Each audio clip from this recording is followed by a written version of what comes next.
ખૂબ મોટા માર્જિનથી જે સીટો જીતવામાં આવે છે એની પાછળ આખા દેશમાં આ રીતની વોટ ચોરી જવાબદાર છે. આવનારા દિવસોમાં ગુજરાતમાં પણ એના માટેની એક ઝુંબેશ ઉઠાવવા જઈ રહ્યા છે.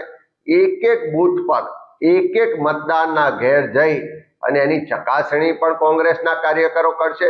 મારે ચૂંટણી પંચને પૂછવું છે કે કોઈ પણ નાગરિક હોય એ તમારી સામે કોઈ પ્રશ્ન ઉઠાવે, કોઈ પણ તમારા નીતિ રીતિ કે એની સામે પ્રશ્નો ઉઠાવે તો એનું સમાધાન, એને જવાબ આપવાની જવાબદારી ચૂંટણી પંચની છે. આજે રાહુલ ગાંધીજી તો દેશના જનનેતા છે, વિરોધ પક્ષના નેતા છે.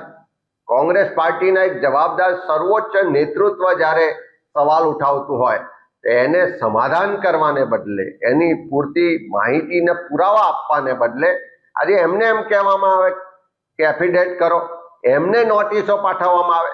એ જ્યારે સંસદથી ચૂંટણી પંચ સુધીની માર્ચ લઈને નીકળે તો એમની ધરપકડ કરવામાં આવે. એનો સ્પષ્ટ મતલબ છે કે જવાબ ચૂંટણી પંચ આપવા નથી માંગતું, પણ જે આખી વોટ ચોરીનું સ્કેમ કૌભાંડ બહાર આવ્યું છે, જે ભારતીય જનતા પાર્ટી નરેન્દ્ર મોદીની પોલ ખુલી રહી છે, એને કારણે ક્યાંક ડરમાં, ક્યાંક ભય હેઠળ ભારતીય જનતા પાર્ટીના લોકો આગળ આવીને બળી ચડીને બોલી રહ્યા છે. એ લોકો પ્રેશર કરીને ચૂંટણી પંચ જોડે નોટિસો અપાવી રહ્યા છે. પણ હવે લોકો જાગી ગયા છે. આ વોટ ચોરીનું આખું જે ષડયંત્ર છે એ ખુલ્લું કર્યું છે રાહુલજીએ.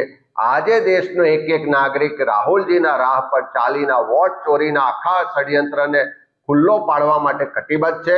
ગુજરાતમાં પણ કોંગ્રેસના તમામ આગેવાનો, કાર્યકરો, લોકોને વિનંતી અમે કરી રહ્યા છે કે તમારા ઘરની આજુબાજુ કોઈ પણ ખોટા વોટ નોંધાયેલા તમારા ધ્યાનમાં આવે, કોઈના પણ વોટની ચોરી થતી હોય, કોઈના પણ મતના અધિકારનો દુરુપયોગ થતો હોય અને છીનવવામાં આવતો હોય, ચૂંટણી પંચ ન્યાયિક રીતે કામ ના કરતું હોય તો ચોક્કસ એના માટે અવાજ ઉઠાવજો.